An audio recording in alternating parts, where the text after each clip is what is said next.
In 1889, Washington formally became a U.S. state through the act to provide for the division of Dakota in 2 states and to enable the people of North Dakota, South Dakota, Montana, and Washington to form constitutions and state governments and to be admitted into the Union on an equal footing with the original states and to make donations of public lands to such states. On February 22, 1889, the act noted that citizens of the new states disclaimed all right and title to the unappropriated public lands and lands owned, held by Indians. And until title to Indian lands has been extinguished by the United States, those lands would be subject to the disposition of the United States and remain under the absolute jurisdiction and control, meaning under the domination of the United States Congress. In 1896, Congress passed the Right-of-Way Act, which authorized the Secretary of Interior to permit private citizens to acquire rights-of-way for economic development purposes, including power generation and transmission, across public lands that were not within national parks, Indian reservations, military reservations, or national forests. In 1899, Congress passed a Rivers and Harbors Act that assumed federal authority over all navigable waterways and requires anyone seeking to dam a navigable waterway to first obtain approval from the Army Corps of Engineers. In 1901, Congress affirmed the Rights-of-Way Act, which authorized the Secretary of Interior to permit private citizens to acquire rights-of-way across certain federal lands, including Indian reservations, for economic development purposes, including electrical power generation and transmission. In 1902, Congress passed the Reclamation Act, directing the Secretary of Interior to build irrigation works for the storage, diversion, and development of waters. Under this act, the Secretary of Interior created the United States Reclamation Service, which would become the Bureau of Reclamation in 1907. In 1903, the United States Supreme Court held in Lone Wolf versus Hitchcock that pursuant to the claim of plenary power, Congress possesses the authority to abrogate treaties with native nations. It does not say that in the Treaty of 1855 between the Yakama Nation and the United States. In 1906, Congress passed the General Dams Act, which authorized the federal government to license private dams on navigable waterways and provide general rules for the construction of hydropower dams. In 1907, President Roosevelt created the Indian Inland Waterways Commission to provide recommendations for improving the navigability of waterways. The commission ultimately recommended using hydropower dams to both improve navigability and provide a funding source for maintaining navigable waterways. In 1920, Congress passed the Federal Water Power Act to create the Federal Power Commission, which was charged with reviewing private requests to develop waterways. This act is seen as the final act solidifying the federal government's seizure of control over hydropower and development from the states. In 1925, Congress authorized the Army Corps of Engineers and the Federal Power Commission to issue a report evaluating the Columbia River Basin for hydropower development. In 1926, the Army Corps of Engineers and the Federal Power Commission issued a report, the 308 report, recommending 8 dams along the Columbia River, including the Bonneville Dam. In 1929, construction began on the Rock Island Dam, which was the first dam on the main stem of the Columbia River. Construction was completed in 1933.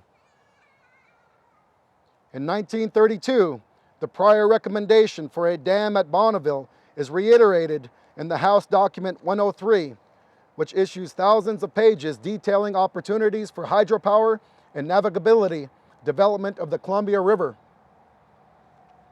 In 1933, the Army Corps of Engineers began construction of the Bonneville Dam at the direction of Franklin D. Roosevelt, the president who sat at that time, under the National Industrial Recovery Act, which authorized President Roosevelt to complete public works projects. In 1935, the United States Supreme Court found that the National Industrial Recovery Act to be unconstitutional an unconstitutional delegation of legislative power to the president. This was in the case Scholter Poultry Company versus the United States.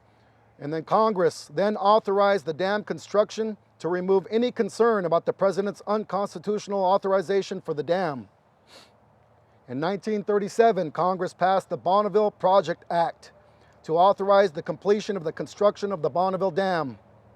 The act also created the Bonneville Power Administration under the Department of Interior to sell hydropower generated energy to local utilities. In 1938, the Bonneville Dam construction was completed.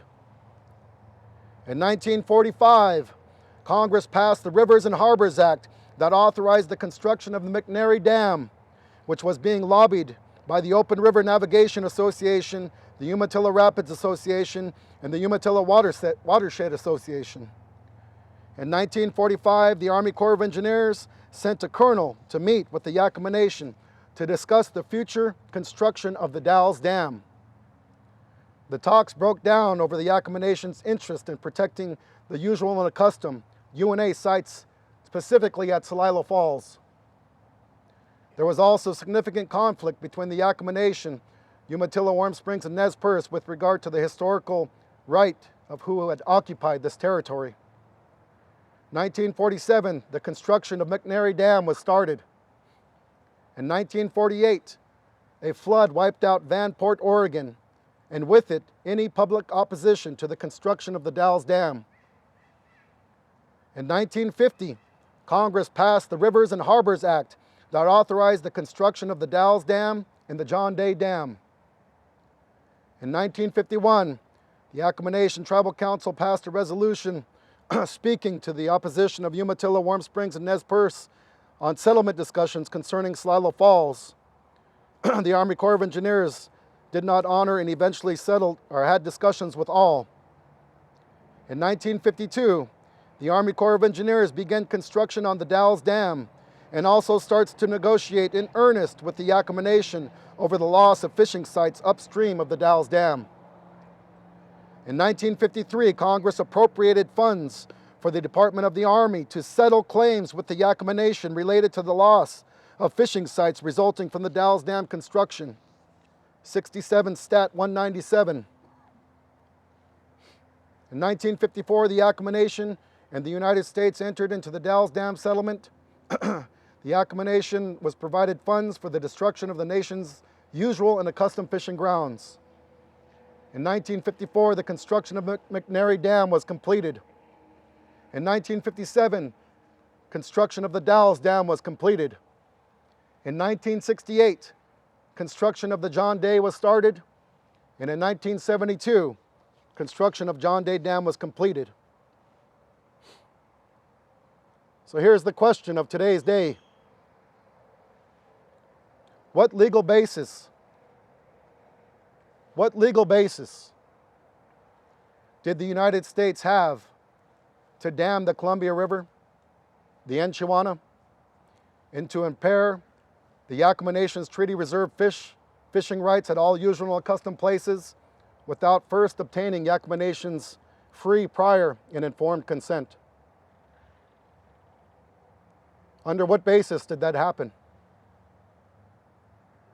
Well, if we were all paying attention together, you could trace the original justification of that decision back to an assertion of claim, of title, of property, which was based upon the act of the putting of the American flag and the placement of coins under a pine tree.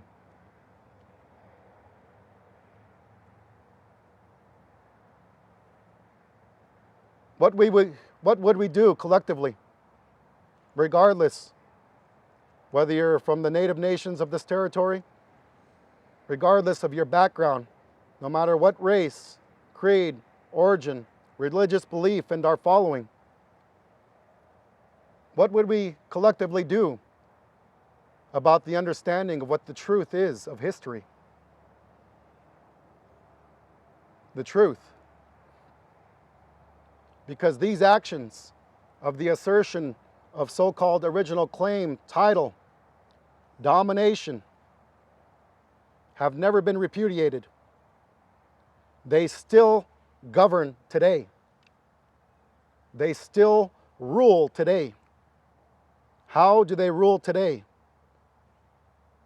Because whether it's the Yakama Nation, Warm Springs Nation, Umatilla Nation, Nez Perce Nation, Lummi Nation, or any Native nation for that matter, if we take exception to the history and how that history has materialized something that we disagree with, we are forced into a form of dispute resolution. That form of dispute resolution is federal court. We are forced there. And under the manner of how procedure happens within that dispute resolution forum, the judicial system of the United States, you have to remember that in 1823, the foundation of federal Indian law is based upon a false religious pretense. More often than not, Native nations are entering a form of dispute resolution where a lineage of case law can be traced back to Johnson-Lessee versus McIntosh. Yakama Nation, as well as other Native nations, through its strength in asserting a commitment to the original promises memorialized in the Treaty of 1855, have been able to overcome that at times. And there's times that we have not been able to overcome that. Because of this history, because of the detriment of our way of life as the Tanun, the Natitait, the Native people of this land, because of the original assertion of the justification of a false religious pretense to be asserted as the will that has shifted, that the Native people's way of life has faded and something else has been developed. Today, Yakama Nation, with its allies, are calling upon the United States for the removal of Bonneville Dam, for the removal of Bonneville Dam, for the removal of JoDe Dam. We are calling upon that action to happen. Because when you go back and you understand the truth with regard to what has materialized this lake behind us all, once one of the greatest and free-flowing, mightiest, one-of-a-kind big rivers in this world. These dams materialized, as was expressed here, through the various points and times of assertion to dominion, domination, based upon historical documents that have nothing to do with the original free nations of these territories. And through that assertion of title, of dominion over all lands, waters, and people who inhabited such which they deemed to be infidels. We're not infidels, nor are we savages. The origin of the Natitait and the Tanun is as beautiful, unique, strong, and divine as the origin of any peoples in any parts of this world. Nami Anatla Tamanwatla was the one who had brought forth the representation of the Native people of this land. So once again, as we look into the future, and as my elders will express to me the representations of the substantial changes that have happened from their childhood to the day that they sit here today, the real question will be, what does the future hold? And I will say this, that I have come to the determination that the future holds one of two things specific to this discussion. We have a choice, and it's one or the other. Dams or salmon.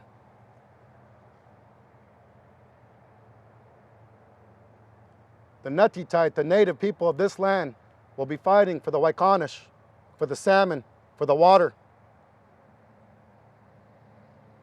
So this is what we've gathered here on this day, formerly known as Columbus Day, to speak about the truth of history, And oftentimes the representation will be expressed that the truth will set us all free. This is not made up history. Every one of us now has an obligation, regardless of your background, regardless of your capacity in which you conduct yourself on a day-to-day basis, regardless of whether you reside in this territory.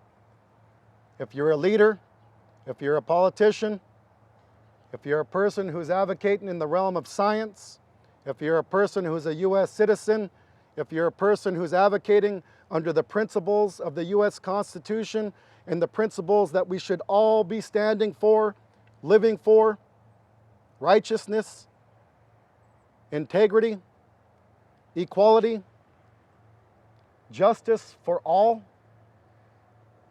These are the principles that will be highlighted by this truth. The representation of the awareness of this truth historically must be shared by all. And every one of us will be given the opportunity to make choices based upon the understanding of that truth. And the prayer will be that the principles of integrity,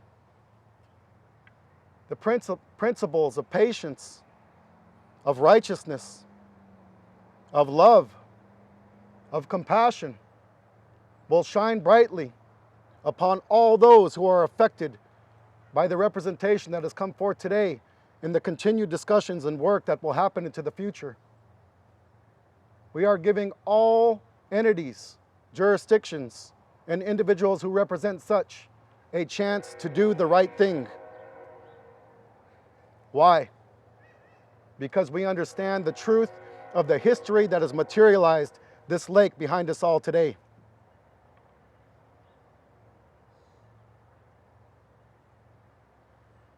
So with that, a collective prayer for all of us, because this isn't just for Native people. This is for everyone. This is for everyone of all backgrounds. Our future generations are relying upon that. And the ancestors that we look to for guidance, the elders that we speak to today, they tell us that we're to look as far as we can into the future. Will we be the generation that forgot those who are coming behind us, those yet unborn? Will we be the generation that forgot to speak for the resources that cannot speak in a manner that we can understand? So today, on this beautiful day, we bring forth a will, and the representation of that will is for the removal of Dalles Dam, the removal of Bonneville Dam, and the removal of JoDe Dam. These are no small things, someone may say, but if you look at the entire picture of what's at stake, they are very small things. Some of us in our realm may identify the representations of the beads and trinkets that were offered our ancestors, unbeknownst to them, for the deception that was at hand. The significance of these acts, when you look at the larger picture, because the same historical justification that was utilized in the materialization of these dams, the doctrine of Christian discovery, okay, are also the same historical documents that resulted in the greatest genocidal acts in the known history of man. This is only one small piece of that history. So I call upon all those who come across this to pull that truth within inside of your heart, your mind, your body, your spirit, specifically to the brothers and sisters of the Christian faith.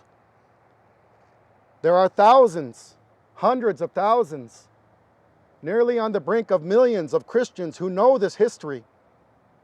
They are advocating that these historical actions be undone. And so I want there to always be an understanding that through the love and the compassion asserted through our ancestors that we do our best to carry today, This is not an attack on Christianity.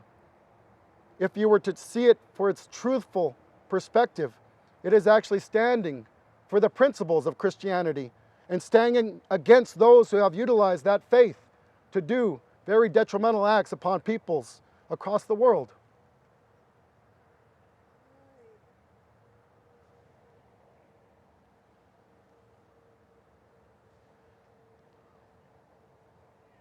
So once again, I thank everyone for being here.